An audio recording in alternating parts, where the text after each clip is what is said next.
Ministério Público recomenda volta da hemodiálise no Hospital Antônio Targino, em Campina Grande. Pacientes denunciaram suspensão do tratamento. Eu espero que seja resolvido, porque para mim e para os 170 pacientes dessa instituição... Depois de sofrer tiros na cabeça e passar 12 dias internada em estado grave, mulher vítima de tentativa de feminicídio concede entrevista e fala do milagre da recuperação. A minha luta diária na UTI era entre a vida e a morte, era a oração das pessoas também. Apenas 14% do público vacinável tomou a vacina bivalente contra a Covid-19 em Campina Grande. Secretaria faz alerta para atualização da carteira de vacinação. Hoje é terça-feira, 18 de julho de 2023. O Borborema Notícias começa agora.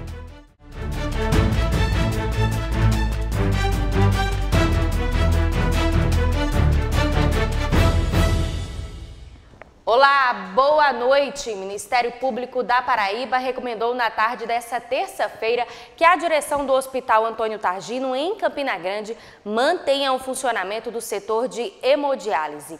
Ontem, pacientes denunciaram que a unidade havia reduzido o tempo de tratamento.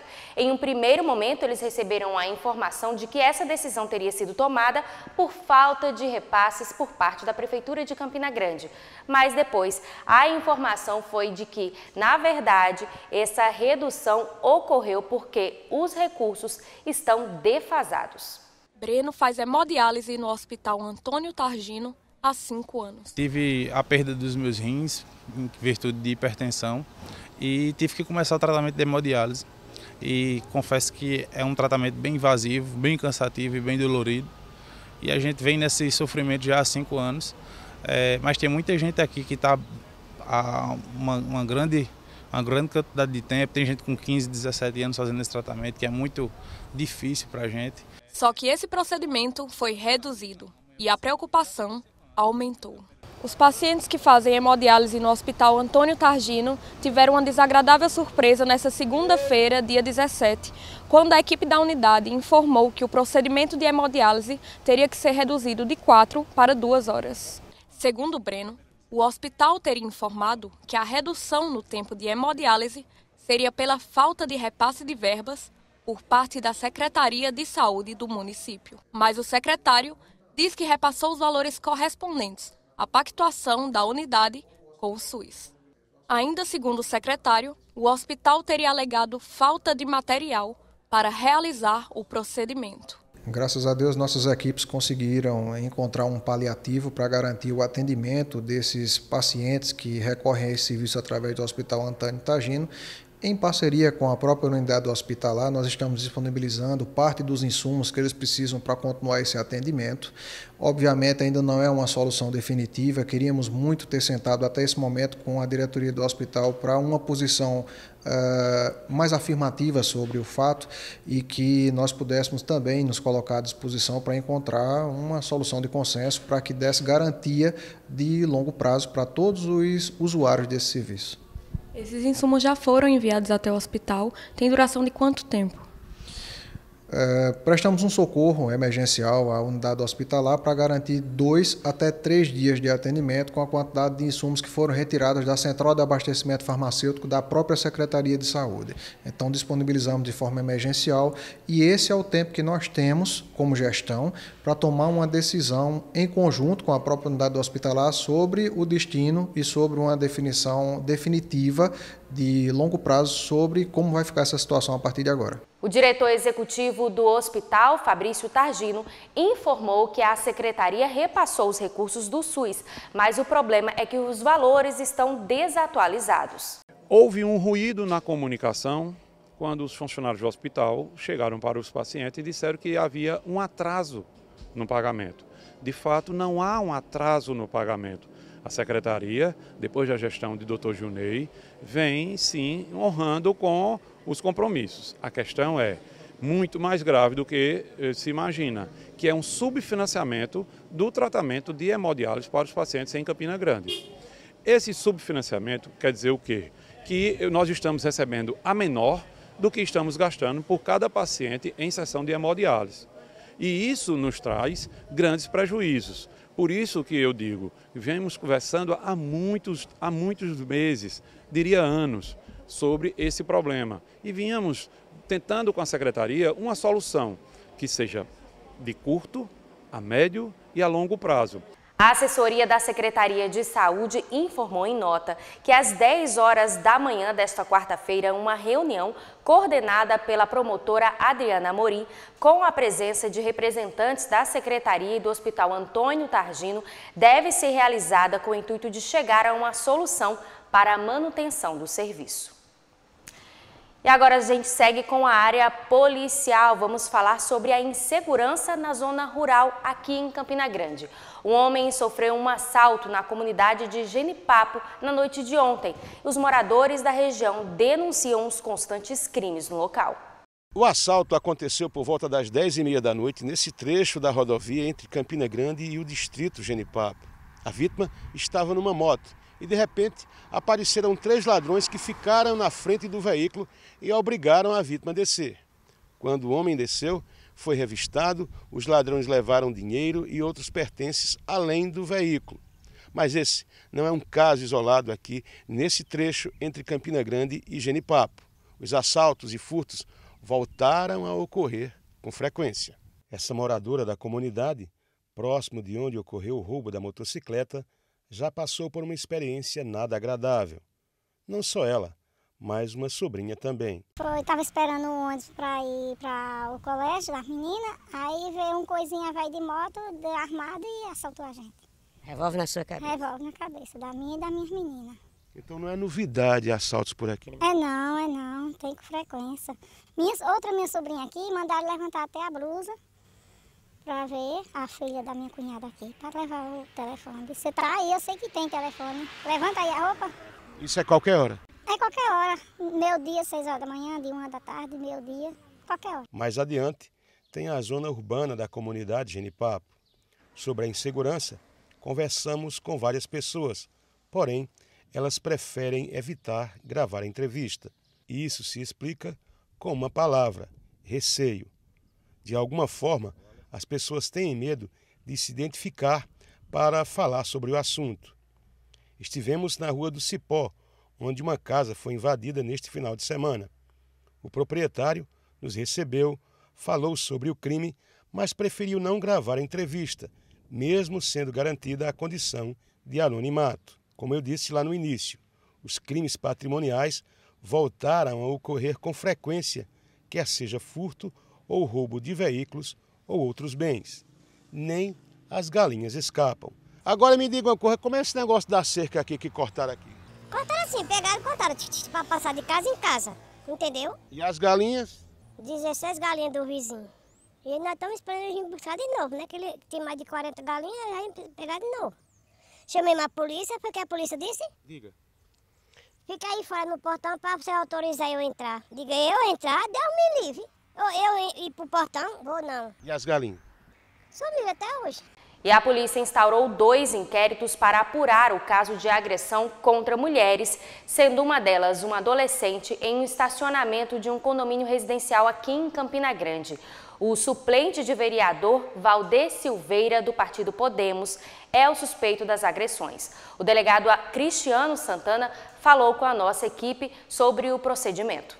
Informamos que a Polícia Civil instaurou 2 inquéritos para apuração cabal dos fatos que são demonstrados, ocorridos no interior de um estacionamento de um condomínio aqui em Campina Grande.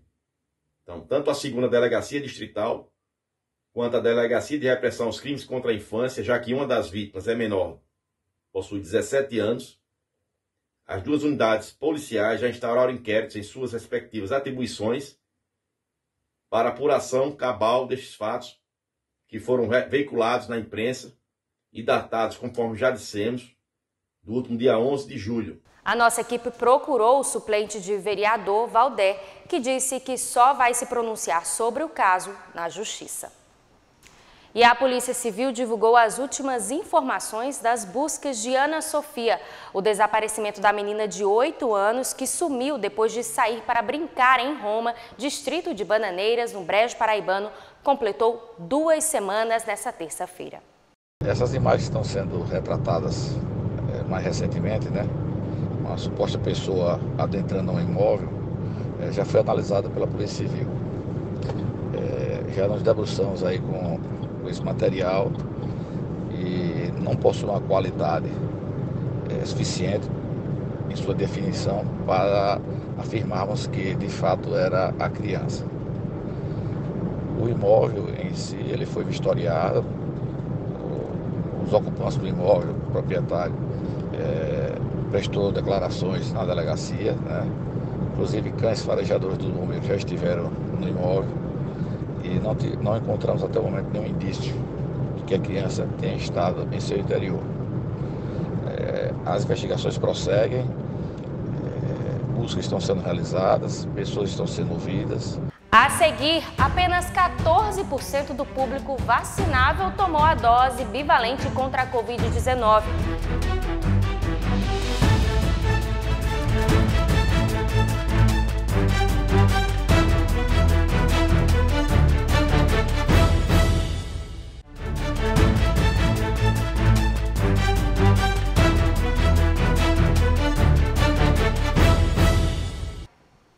A Secretaria de Saúde de Campina Grande faz um alerta sobre a vacina bivalente contra a Covid-19.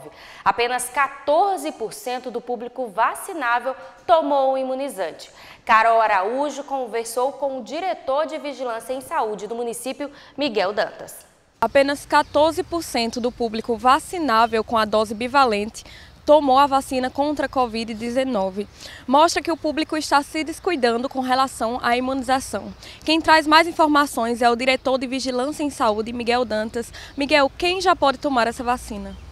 São pessoas de 12 anos portadoras de deficiência e acima de 18 anos. Desde que tenham tomado seu esquema primário, que é primeira e segunda dose, e pelo menos 4 meses da última vacina do Covid, né?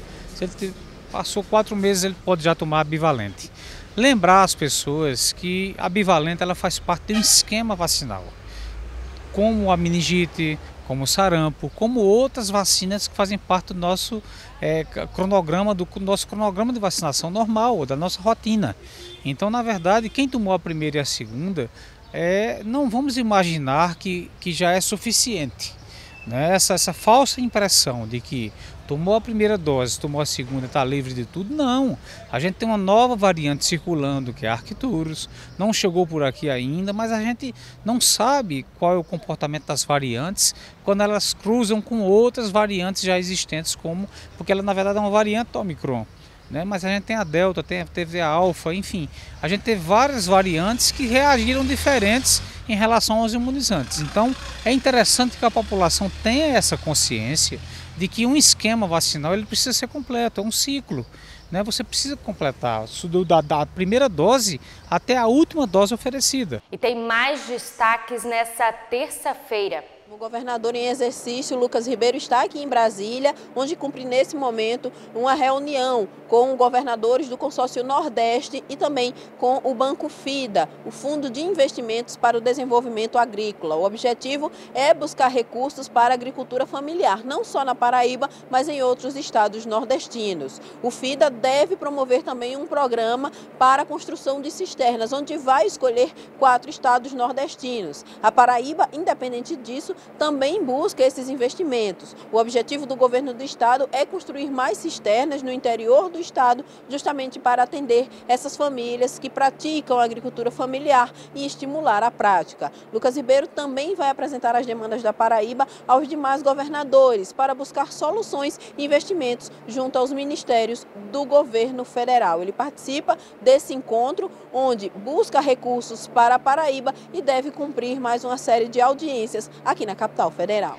A seguir, mulher vítima de tentativa de feminicídio concede entrevista e fala do milagre da recuperação.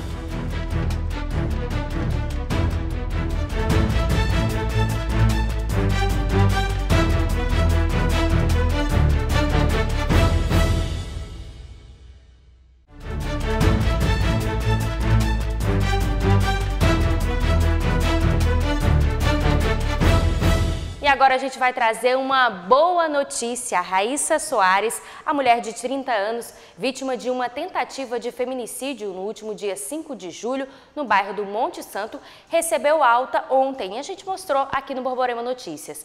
Depois de 13 dias do crime, ela concedeu entrevista ao repórter Renato Diniz. Rua São Francisco, bairro Monte Santo, ontem à tarde. Essa festa foi para recepcionar Raíssa Mohana Soares, que voltou para casa após 12 dias de internamento no hospital de trauma. Ela foi vítima de tentativa de feminicídio na noite de 5 de julho. Foram 2 disparos de revólver na cabeça. Raíssa teve uma recuperação impressionante e isso chamou a atenção dos médicos e de todos que acompanharam o caso. Na rua e em casa, ela foi recebida de braços abertos. Não faltaram calor humano e amor. A ficha está caindo aos poucos. Eu estou pensando nas coisas aos poucos.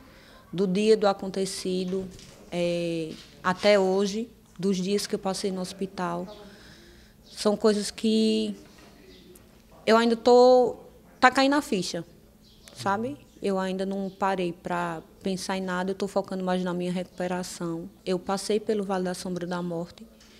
Eu vi isso, eu vi que eu estava num local escuro, que eu via só túmulo e flores pretas, mas quando eu pensava nos meus pais, pensava nos meus filhos, é como se a cena mudasse e eu estivesse no céu.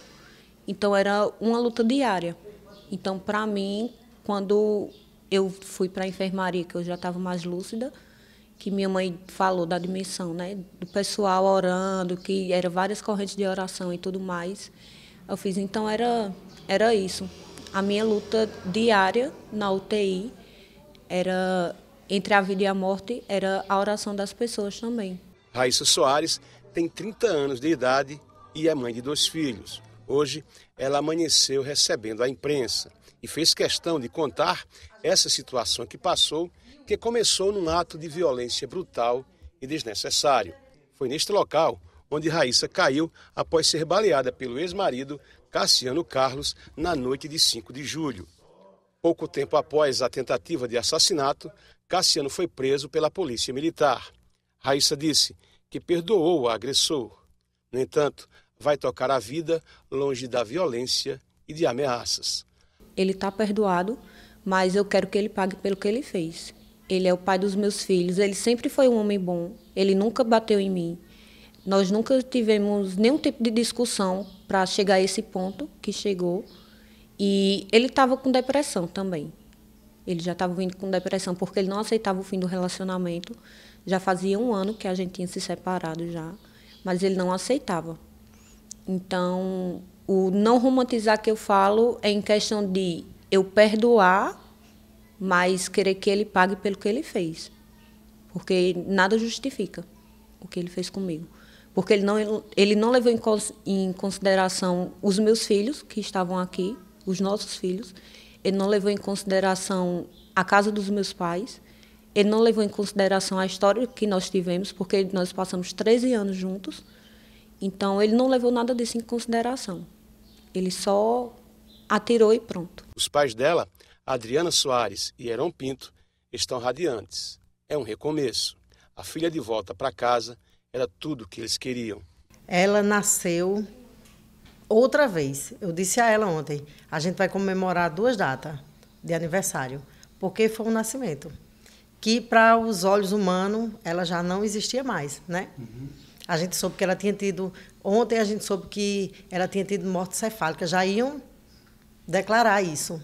Só que em nenhum momento eu duvidei que isso não ia acontecer. De maneira nenhuma. Porque Deus tinha falado, né, no milagre. E Deus é Deus de milagre. E está aí, né? O nosso milagre. Que ela agora é conhecida como um milagre. Eu disse, eu só vou chamar você de milagre agora. Porque realmente foi um milagre de Deus na vida dela, sabe? É só agradecer a Deus, né? Achar cada um, do zelador ao médico, né, do Hospital de Trauma Campina Grande também, que deram muita força também, né? Tanto ela está no hospital, como a gente aqui em casa também, né? E agradecer a cada um que Deus colocou nas nossas vidas, né? Para trazer minha filha de volta. O sentimento que eu tenho na minha vida é só de gratidão. Só gratidão a Deus, a cada um que orou por mim. Como eu já disse, eu não tenho dimensão de nada, eu ainda vou ver redes sociais, vou ver tudo isso. Mas eu sou muito grata a cada pessoa que nem me conhecia, né, e orou pela minha vida. O Borborema Notícias de hoje vai ficando por aqui. A todos vocês, uma ótima noite. Fique agora com o SBT Brasil.